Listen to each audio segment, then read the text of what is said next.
Olá pessoal, meu nome é Altran, estamos estudando anatomia humana.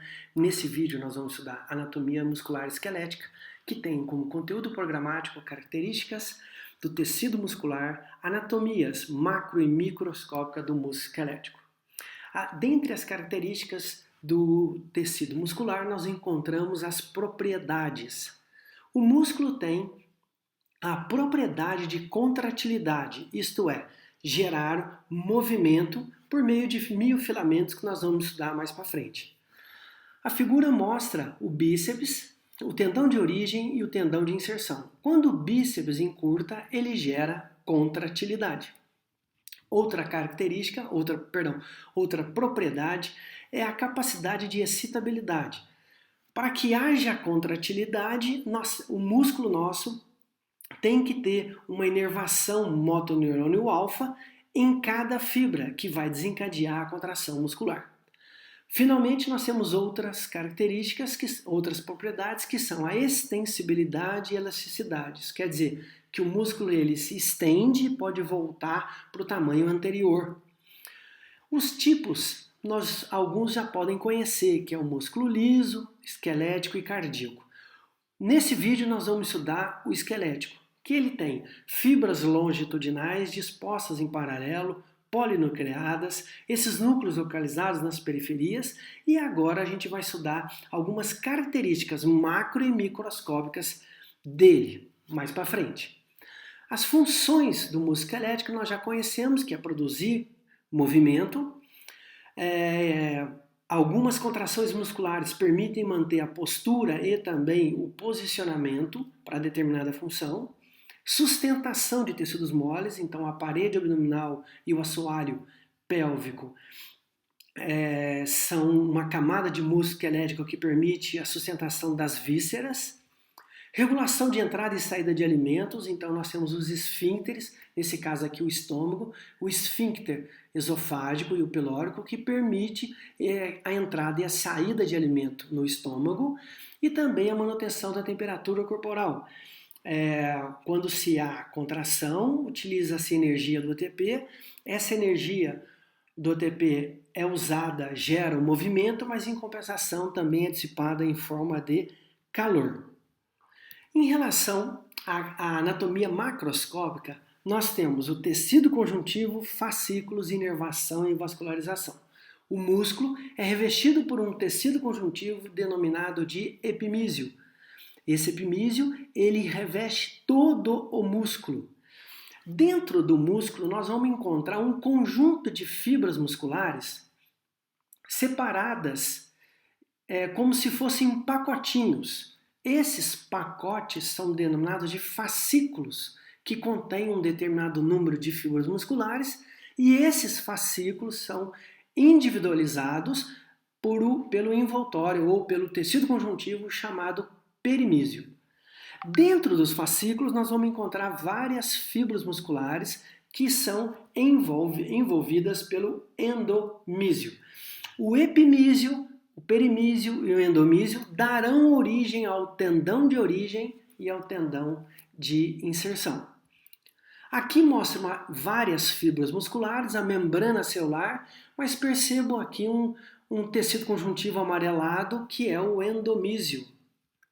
Aqui mostra os fascículos, que nós já vimos anteriormente, mas vejam, eu tenho o perimísio revestindo um grupo de fibras musculares, tá certo? Denominadas de fascículo, esse pacotinho chamado fascículo. E, finalmente, nós temos inervação e irrigação. Vocês sabem que o músculo tem excitabilidade. Para isso, portanto, ele precisa receber inervação. Essa inervação, como a irrigação, ela vai acessar o músculo na porção medial. A inervação, ela provém do motoneurônio alfa, que se ramifica e inerva um determinado número de fibras musculares por meio da placa motora. Essas fibras inervadas por um neurônio, motoneurônio alfa, elas contraem e relaxam juntas. Sendo assim, o controle da fibra é dado pelo motoneurônio alfa. A artéria se ramifica em arteríola, meta-arteríola, que irão irrigar as fibras musculares por meio dos capilares. A anatomia microscópica é constituída de túbulo T, retículo sarcoplasmático, miofibrilas, sarcômeros e filamentos. A figura mostra uma fibra muscular e a membrana celular, e da membrana celular se originam alguns tubos que estão transversalmente à fibra, é chamado de túbulo transverso, que atravessa toda a fibra muscular. Esse tal túbulo é constituído, ele é oco, ele é como se fosse um cano que atravessa a fibra muscular, ele é constituído de líquido extracelular e tem uma função de facilitar a propagação do potencial e facilitar a contração muscular. Entre os túbulos T, vocês percebam a presença de uma organela chamada, que lembra muito uma colcha de retalho, denominada de retículo sarcoplasmático, que apresenta na sua constituição, ela é constituída de íon cálcio, que é o íon responsável pela contração muscular.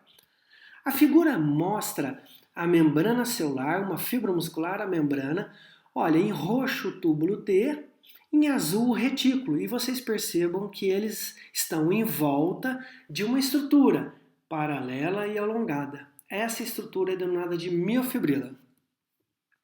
A figura aqui mostra as miofibrilas de uma fibra muscular, mas aqui nitidamente a gente percebe as miofibrilas aqui, olha. Né? Bom, aqui nós pegamos uma única miofibrila, né? E observamos que essa miofibrila é constituída de uma estrutura denominada de sarcômero.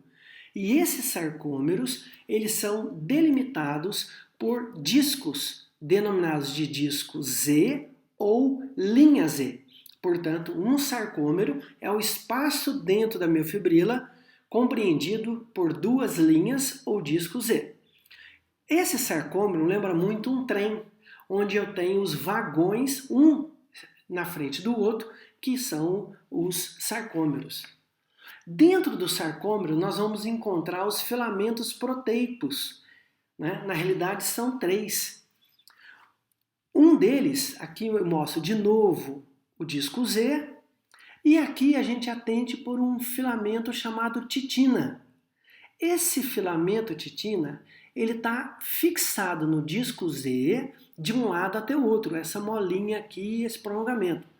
Essa titina, ela dá a sustentabilidade ao sarcômero, a integridade ao sarcômero para que ele não perca a estrutura física. Mas a gente percebe outros 2 filamentos. O de miosina, que está aqui no meio, esse verde, perceba um filamento e uma molécula de miosina, e o filamento que está ancorado no disco Z, que é chamado de actina, que nós vamos estudar daqui a pouco. A figura aqui mostra, de novo, o sarcômero e, olha, um filamento de miosina. E aqui ele separa uma molécula de miosina. Né? Veja, de novo, o filamento, a molécula de miosina, que lembra muito um taco de golfe, mas quebrado, onde essa parte, essa haste aqui é chamada de meromiosina leve, que compõe o filamento, e essa parte meromiosina pesada, que compõe essas estruturas que saem do filamento, denominadas de ponte transversa. Essa ponte transversa tem 2 subunidades ou 2 cabeças, denominadas de S1 e S2, que têm afinidade, sítios de ligação à actina e sítio de ligação ao ATP para a contração muscular. Já o filamento de actina é constituído de 3 proteínas. A actina, que é globulosa, que seriam 2 cordões enrolados entre si, então essas globulosas. A tropamiosina é as proteínas filamentosas, que também são 2 cordões enrolados entre si. Na realidade, o filamento de actina e miosina são 2 cordões de cada enrolado entre esses cordões, entre si, numa disposição denominada de alfa-hélice. E de tempos em tempos na troponina, nós encontramos De tempos em tempos, na tropomiosina, nós encontramos a troponina, o complexo de troponina, que é formado pelo TNT, TNC e TNI, onde esse C está relacionado ao cálcio, o mesmo cálcio do retículo sarcoplasmático. Não sei se você vai lembrar. Aqui é a figura, veja, as actinas, a tropomiosina e o complexo de troponina. Bom, a figura vai tentar resumir o que nós estudamos. Então percebam aqui, eu tenho o epimísio, o perimísio, o fascículo. Então aqui eu tenho um fascículo, perimísio, a inervação e a vascularização. Aqui eu tenho uma única fibra muscular, eu teria o endomísio. Essa endomísio, dentro dele nós temos a fibra muscular com a membrana celular, e aqui a gente observa dentro já uma miofibrila, o túbulo T, os retículos sarcoplasmáticos. A miofibrila, portanto, apresentando o sarcômero, que é a unidade contrátil muscular, e esse sarcômero apresentando a miofibrila, o filamento de miosina e o filamento de actina. Bom, eu espero que você tenha gostado. Se tiver dúvida, retorna ao vídeo e te vejo nos próximos vídeos. Abraço, grande abraço.